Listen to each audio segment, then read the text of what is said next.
Welcome back to Crazy Bill's Garage. Oh, pretty echoey in this small room. Wow, I sound so different. Probably not. Today we have a tire gauge accuracy redo. So what we're doing is I'm gonna figure out if tire gauges are as accurate as they say they are. But we're totally redoing it. I screwed the other one up. Lost all the footage for it. And yeah, I gotta do it again. So yeah, but this time I have a few different things. So we're gonna start her all over again, and hopefully I'm gonna get this one right. And I got a little thing here I can write on the tire pressure gauge settings when I do them. So to take the tire pressure reading first for this tire, we're going to use this tire pressure gauge, which I'm going to use as the constant or as the one I trust the most. This tire gauge has never let me down. It's always been pretty accurate. So we're going to use a good old Motomaster tire pressure gauge. So as I do this, I'm going to take the tire pressure each time I do it on one of the new gauges here. So we get it very accurate because every time you do a tire pressure check, some air does escape. So we have 28 pounds. You can see that 28 pounds exactly. So that is going to be what we're going to put here, 28 psi, pound square inch. And every time I do it, I'm going to measure it with this one, put it here, and then get what the tire measurement is for each tire pressure gauge. Now we have the Etenwolf or Etenwolf. This gauge, in my last one, I don't think you got to see it because I screwed up the whole video. And here we are. It's a very nice gauge. Nice big readout. So let us see if we get 28 from this one. And as you can see, we do get 28 from this one. So this one I trust just as much as I trust my Mastercraft. So that one will totally be in my garage.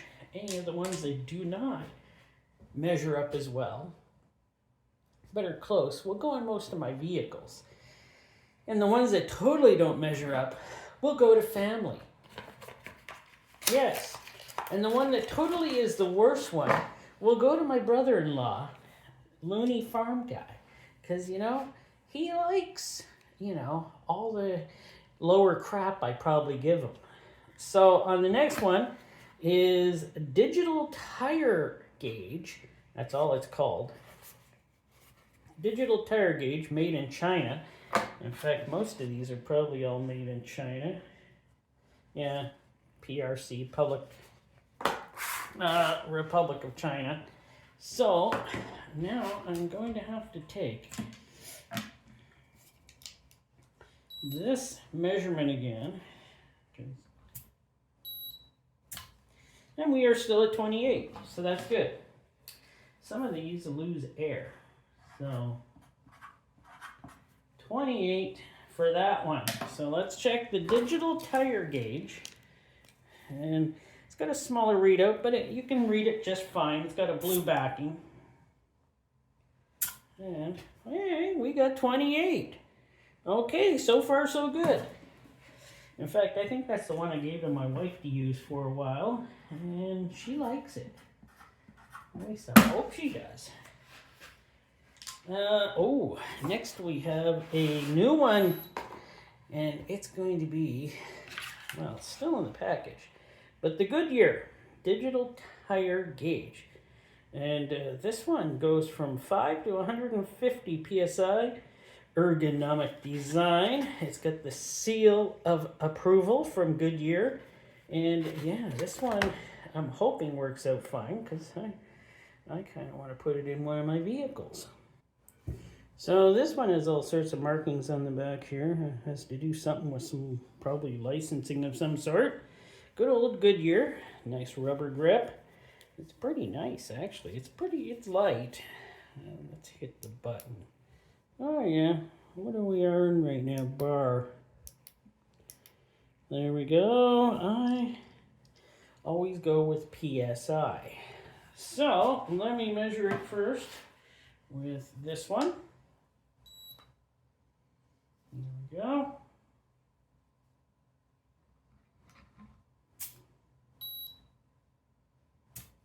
And still at 28. So I'm doing something right this time. Last time I was losing pressure, I had a tire that was losing pressure. So let's put this one still on you over here, of course. Now let's measure it with the Goodyear. It's on PSI.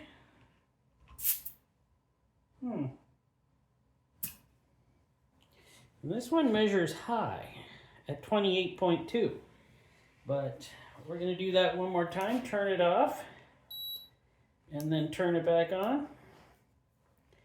And we're going to do it one more time just to make sure. Oh, see, it does not like. This one doesn't like to sit on there as well. So now I got to take it with this one again.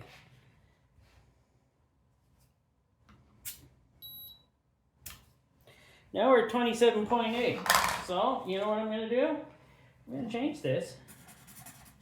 Put 27.8. And now we're going to take a final reading with the Goodyear. And hopefully, it's very short through here. So, it's like you got to get it directly on there. Perfect. There we go. And it is still a bit over. It says 28. So this one shows a bit over. And I guess that's fine enough, you know, but it does show a bit over. Now, what is the next one? Gray dial. Ah, dial type tire pressure gauges. Yeah, there we are. Gray dial, made in China, I'm guessing. These ones I've never done well with. They don't work very well. The dials don't work very well a lot of times. But let me get a measurement of this. And it says 28. So now it says 28 again. Well, what? Did it lose pressure? Or gain pressure? Let me do that again. No, there we go. 27.8. I don't think I did it right. Maybe. 27.8. Gray dial. Well, let's try it. And I know these ones don't work as well. Look at that. It's saying 23. 23? Really? 23? 20. No. It's saying 22 and a half. So I'm going to go with 22 and a half. 22.5 PSI. Okay, now that, I knew that one wasn't going to be as good because last time I tested it that I didn't get filmed. It was terrible. It was utterly terrible. But I do have Slime. I mean tire gauge made by Slime. So we're going to see how well this one works. This one could work a little better. It's, I hate these. Let me get this open. Now, of course, this Slime one was also made in China. It's nice and small, fits in the hand well. Little release valve here. But let us see. The dial is easy to read, I can see, so that's not too bad. Let's give her a check with this one first. Let's see what we got. Still 27.8. And hopefully it'll read better than the gray dial one.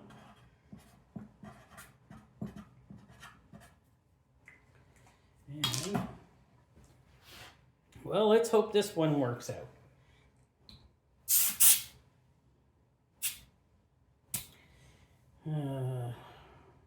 Well, I think it's reading about 28. 28 there. Let me see what we got there right